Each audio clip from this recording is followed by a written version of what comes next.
At nandito naman tayo ulit sa ating no contact update segment for today, March 21, 2026. So before natin natingnan yung real-time energies ng person ninyo, pwede mo siyang isipin ngayon, no? I-resume back mo na lang itong video na to pagtapos mo na siya ritong isipin, no? Pero kung kaya mo namang gawin yun, okay, pwede mo namang gawin yun habang nakikinig sa akin. At yun nga 'no, mga babes, mga gusto lang ditong makichika 'no, at tumambay. Hindi ko kayo pipigilan 'no, basta lang talaga mga babes 'no, tayo ay, sama-sama dito para happy and yun nga 'no, siyempre nakakalimutan ba natin yung mga new viewers diyan. Hi and hello na my name is yan. Puwede niyo ditong bilhin.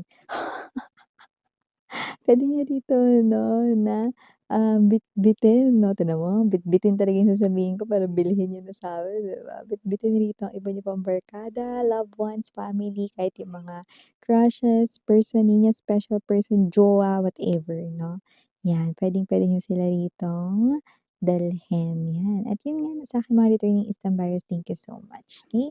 So alamin na natin 'no ang real-time energies ng person sa inyo ritong mind 'no or kung sino man 'tong ko-connect sa inyong energy. Kung hindi pa nalalaman ng lahat, meron pa po tayong other channel, link down below sa ating description box. So if interested,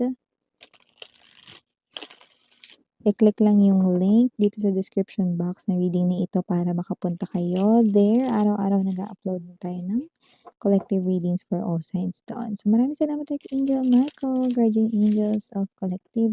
Can we get real-time energies? Nasa isip pa po ba ng taong ito si Collective? May feelings pa ba itong person na to kay Collective? Can you please show me anything related kay Collective dito sa person na ito?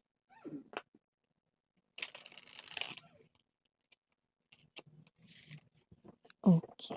Okay, go sa go. Tingnan na natin kung ano ang real-time energies ng person na ito, 'no. Pero, you know, nakita ko 'no ng payaso, payaso 'no, 'yan, nakikita niyo sa screen, 'yan, ganyan payaso nakikita natin 'no.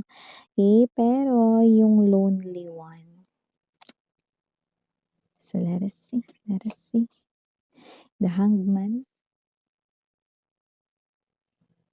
The Hangman speaks to me. I don't care anymore. Wala na akong pakialam, 'yan. Pero yung sad na tone, Six of Coins. Let me see.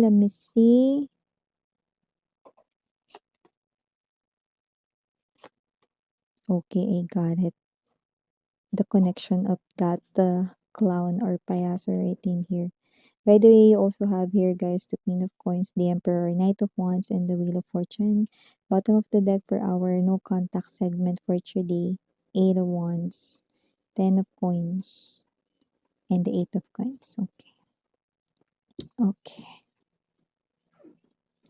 So in other words, the connection right in here together with the messages 'no, pinakatinutumbok nito, wala na siya ditong pakialam kung, like, I don't care anymore 'no, but in a very soft tone 'no, I don't care anymore kahit na magmukha pa akong katawa-tawa sa harapan mo daw, 'yan. So wala na siyang pakialam dito kung magmukha pa siya ritong syunga or katawa-tawa sa harapan mo 'no, pagod na siya rito mag-isip, mga ilang araw, mga ilang buwan na rin niyang pinagninilaya ng pag-iisip rito with the Hangman energy kung ano ang dapat na gawin 'no. So ito ay gagawin niya na ng hindi pinag-iisipan, yun 'no. Sino man 'tong energy na 'to ng mga babes 'no, alam mo parang naalala ko tuloy sa kanya mga babes 'no, yung mga bayani. Kasi nakikita ko rito na parang itong person na 'to 'no, ay magiting na pinakikita sa'kin dito 'no, na siya ito na at tapang at tao na rito 'no, na susugod. Pupunta rito akala mo laban 'to, eh, 'no, akala mo giyera 'to, akala mo isa itong uri 'no ng war 'no, na susugod siya rito ng hindi siya handa. Sarili lang niya 'no, ang presensya niya lang dito at ang kanyang face card mare 'no, or pare yung kanya ritong dala-dala 'no, ba't ano ba yun Miss yan? Kasi nga May point naman siya. 'Di ba nga kagaya natin sa mga kaibigan natin, 'pag pinagpaplanuhan natin sa mga GC natin together with our friends na, "Uy, kita-kita tayo ng ganitong date," 'di ba? Mataas ang tyansa hindi natutuloy pero 'pag biglaan, "Uy, nandito ako ngayon sa ano, punta ka dito, bilis na, tawagin mo si ano." 'Yan, oh, 'di ba madalas natutuloy 'pag biglaan. So, parang yun na lang yung iniisip niya rito 'no, pero parang, may side rin na parang kasi wala na siyang maisip kaya ito biglaan na lang. Parang a little bit excuse yung datingan, pero nakikita natin may point siya. Ayaw niya na mag-isip, 'di ba? Bahala na kung anong lalabas sa mga bibig ko 'no or sa bibig ko kapagka andiyan ka na sa harapan ko, collective 'yan. So, kahit na magmukha pa siyang katawa-tawa dito, kahit na wala pa siya ritong parang pinaghandaan na spiel, speech 'no, or sasabihin sa'yo rito, adlib na 'to mare, adlib na 'to lahat ng sasabihin niya sa'yo rito 'no, pero ang maganda, galing sa kanyang heart, yun, 'di ba? Kaya kung sino man 'tong energy na 'to, definitely an energy here of your ex, 'no? So, yeah, definitely this person right in here, nakikita ko rito 'no, na kailangan niya ng panindigan itong feelings na ito 'no, bago pa siya lamunin daw ng feelings na ito, yun, 'no? Alam mo nangangain talaga yung emosyon ng tao mismo, 'no? Alam mo 'no, na ang isang person talaga 'no, once na 'pag too much na talaga mag-isip 'no, nakokontrol na rin sila ng kanilang brain. So, yun yung nangyayari ngayon dito, 'no? So nakikita ko dito that the emotions 'no, ay kinokontrol na itong person na ito, okey? Ang person mo dito 'no. So, kung sino itong energy na 'to lumalabas 'no, na itong person na 'to ay puwedeng nagtaksil ba 'to sa'yo, nangaliwa, may third party ba dito or sadyang malandi lang siya? 'Yan ang nakita ko ditong nakaharang sa inyong koneksyon 'no, sa pagbubukas nitong muli 'no. Gano'n pa man, ang person mo na ito 'no, ay maaari na lang dito na, gulatin ka or maaari na lang dito 'no na magpakita na lang sa'yo ng wala man lang ritong, paghingi ng permisyon na bigla ka na lang ritong salubungin 'no, habang ikaw ay naglalakad 'no. May gano'ng klase ng energy 'no or baka bigla ka na lang, rito 'no na puntahan sa inyo 'no ng walang ni-ha-ni-ho, walang pasabi, mga gano'n 'no. So, hindi mo naman siya kailangang paghandaan, hindi mo naman kailangang bilhan 'to ng banana Q o turon. O hindi mo naman rin talaga kailangan 'no, na magluto ng ramyun, ayan 'no, kasi ang ramyun para sa mga mag-jowa lang 'yan. Alam mo 'yan 'no, kapagka nakatira sa Korea mga babes 'no, ang ramyun kapagka inaya mo ang isang person, ibig sabihin like mo siya. Dito, hindi mo siya puwedeng ayain ng ramyun 'no, kasi itong person na 'to ay nakita ko dito 'no, na talagang sinakop niya lang dito ang buong energy ng reading na Itechiwa. Hindi ko nakita yung inyong energy dito sa malamang nakalimutan mo na talaga siya or talagang binaon mo na talaga siya rito sa punso. Sa lupa 'no, binaon mo siya sa limot 'no, sa punso, grabe siya. So yun nga, so nakikita ko dito kung sino man 'tong energy na ito, ito yung klase ng energy rito 'no, na para ritong masisiraan na 'no or matatakasan na rito ng bait 'no, ng kanyang sanity. Because this person right in here 'no, mukhang, ginugol niya yung kanya ritong hindi lang free time, parang ginugol niya rito halos 24/7 ng kada araw niya this past few months 'no. Yung iba 'no ay, years na nga, last year mga ganyan. Iniisip kung paano rito um magpapakita sa'yo, ano ang mga right words to say 'no. Ngayon hindi niya na alam 'no, ayaw niya na rito na parang mag-isip 'no, kasi nabablanko lang siya lalo 'no. So, ang gusto niya rito ay bahala na si Batman 'no, or bahala na si Superman 'no, or kung sino man diyan 'no, bahala na si Captain Barbell.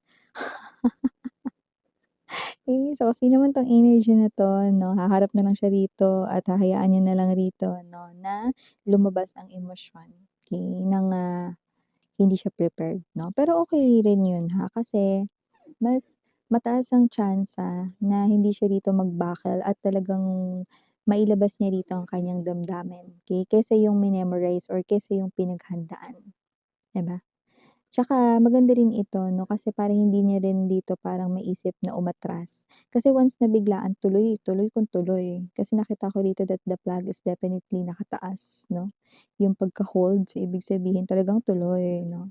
And kung sino rin 'tong energy na 'to, nakikita ko talaga rito 'no, na itong person na 'to ay nahihiya 'no, hindi dahil mahiyain siya, kundi dahil sa kanya rito na kataksilan or panloloko, kalandian dati ba 'to? Kasi may nakita ako ritong anino 'no, ng ibang tao. So, kung sino man 'tong energy na 'to, this person right in here ay someone na nakikita ko rito 'no, that with this 8 of Wands, this person here ay, magpapakita rito ng honest na, galawan. Hindi lang sa kanyang words 'no, kundi pati sa kanyang actions 'no. Sa araw ng inyo ritong paghaharap. So, nakikita ko buo na rito ang kanyang isipan at ang kanyang loob. 8 of Pentacles energy, tuloy kung tuloy, yan. So kung sino man 'tong energy na ito 'no, may chance na mangyari ito ng weekdays. So, may chance na baka umabsent rin siya rito. Pero, wapakels. Wapakels kahit na absent siya niyan, kahit pagalitan siya ng boss niya or kahit na yan pa yung leave without pay, gorate 'no.